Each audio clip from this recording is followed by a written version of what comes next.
7:13, ya se encuentra con nosotros Pavel Muñoz, asambleísta electo por Alianza País, con quien vamos a hablar ya precisamente de este cierre de campaña el día de hoy a nivel nacional, y empieza este espacio de silencio electoral. Una evaluación más bien rápida de lo que ha sido estos últimos días de la campaña y cuáles son las expectativas para hoy. Bueno, muchísimas gracias, Rommel. Buenos días de la ciudadanía, buenos días. Contentos, muy contentos de cómo nos ha ido en esta segunda vuelta, porque la gente lo que ha ratificado es la confianza en el binomio del pueblo.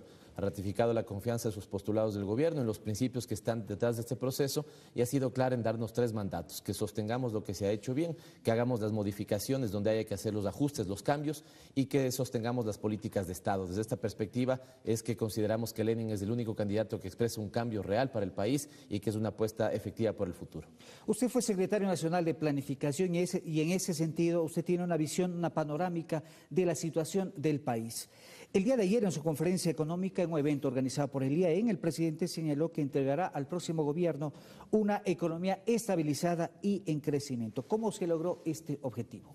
Bueno, con políticas públicas. Luego de varios conflictos y problemas económicos, no solamente dentro, sino a nivel internacional. La crisis internacional fue muy severa, ha sido muy severa, Rommel. Hemos sido todos los países latinoamericanos golpeados porque exportamos nuestras materias primas, estas materias primas cayeron de precio, hubo una apreciación del dólar, los países que tienen moneda propia devaluaron un poco su economía, y a nosotros tuvimos desde una amenaza de explosión de un volcán hasta un terremoto, digamos, que fue absolutamente severo para 2 provincias del país. En ese sentido, la recuperación económica que hemos hecho es una recuperación digna de ser reconocida. Una política económica consistente, una política que no sucumbió a esta idea de que hay que restringir el gasto público, de que hay que llevar, digamos, la intervención del Estado a cero, sino que el Estado es un promotor de la economía, la inversión pública atrae inversión privada, los principios que hay que tener claros es la de sostener el bienestar de los ecuatorianos. Y el presidente ha sacado sin paquetazo, ha dicho él, sin paquetazo. Efectivamente, hay un estudio que se hizo donde los sectores populares y las clases medias no fueron afectados en, digamos, la crisis, en el sobrellevar la crisis.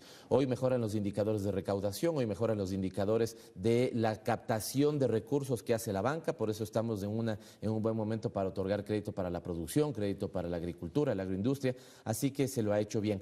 Sí hay una afectación en el caso del desempleo, que lo conocemos todos, de ahí en cambio que la propuesta de Lenin tenga en el tema del empleo a su principal elemento central. Hay que trabajar sobre un gran acuerdo productivo, un gran acuerdo por el trabajo, por el bienestar y los derechos ecuatorianos y por la transparencia. Y en ese sentido, fíjese que en esta mañana o minutos después tendremos con sectores de Pichincha una conversación para ya sentar los principios de un acuerdo. ¿Qué quiere el sector privado? Por ejemplo, quiere previsibilidad de la política tributaria para los próximos 4 años. Que no existan sorpresas en ese sentido. Exactamente, estamos de acuerdo. Que quiere una previsibilidad de la política regulatoria, estamos de acuerdo. Que sostengamos nuestros incentivos, de acuerdo. Que mantengamos una inversión pública que atraiga inversión privada, totalmente de acuerdo. Y que combatamos severamente, digamos, la tramitología odiosa, estamos de acuerdo. ¿Qué le pedimos al sector privado? Que tenga metas de reinversión, que esa inversión sea para innovación, esto significa que su economía tenga mayor valor agregado, que aperturen nuevos mercados, pero lo más importante es que aperturen nuevas plazas de empleo.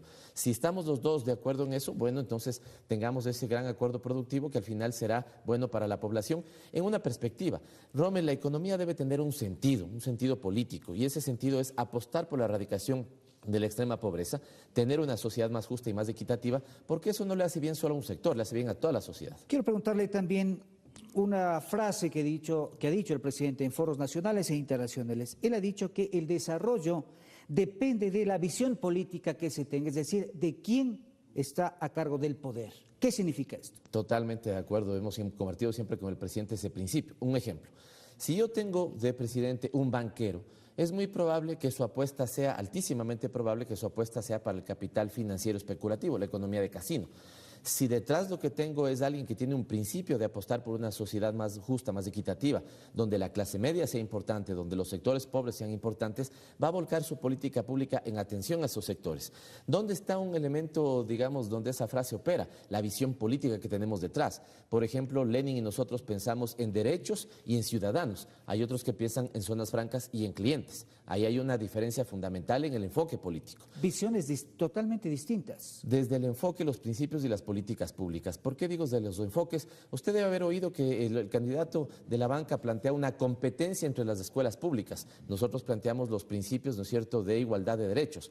El candidato de la banca plantea, cuando piensa en créditos, nosotros pensamos en becas. Cuando el candidato de la banca piensa en zonas francas, nosotros pensamos en un derecho a la salud universal y de manera gratuita. Apuestan más a la importación, nosotros más a la exportación. Apuestan más al capital especulativo financiero, nosotros a la economía productiva, a esa economía real que genera empleo. Pero en el ámbito económico, de alguna manera, ha resultado atractivo, digo yo, para ciertos sectores empresariales esta propuesta de eliminar 14 impuestos, que según se menciona, pues en el país existiría una sobrecarga tributaria. Esto al parecer ha generado, digo yo, o ha llamado la atención, pero eso, ¿qué efectos podría tener si se logra esta eliminación de 14 impuestos? Me refiero, ¿qué efectos podría tener en la clase media y también para el mismo sector productivo? 3 elementos, Rommel. Yo he conversado mucho con los sectores productivos y no sé qué tan contentos están del tema. Sí, yo creo que los sectores productivos más les interesa que tengamos previsibilidad de cuál va a ser la política tributaria en los próximos 4 años antes que una disminución de lo que hoy tenemos. Segundo elemento, tienen una completa contradicción. Por un lado dicen que falta recursos para atender algunas necesidades y esa propuesta tiene 2 efectos perversos. Uno es que elimina una carga de impuestos a los que más capacidad tienen de pagar y cargaría entonces impuestos a las clases medias. Es un gran error. Sí, porque debemos no solamente tener una capacidad de mayor recaudación, esa recaudación debe estar dada por un principio. Quienes más tienen, más deberían aportar el proceso de desarrollo. Quienes no tienen, deberían, digamos, tener la posibilidad de verse beneficiados de la política pública del gobierno en su conjunto. Y un tercer elemento es que afectaría a los gobiernos locales. Y cuando afectamos a los gobiernos locales estamos afectando agua potable, vialidad rural y todo ese tipo de cosas. ¿Por qué? Porque esa propuesta disminuiría al menos 3.700 millones de ingresos para el Estado. Y cuando hablamos del Estado no estamos pensando en el gobierno central, estamos pensando que el Estado también son las prefecturas, los municipios, los consejos provinciales. De todos al final. De todos, así que es una propuesta que tiene muchas implicaciones porque a la clase media le afectaría en sus derechos, al sector productivo seguramente en la posibilidad de que haya una inversión que les permita a ellos tener infraestructura para su propio proceso productivo.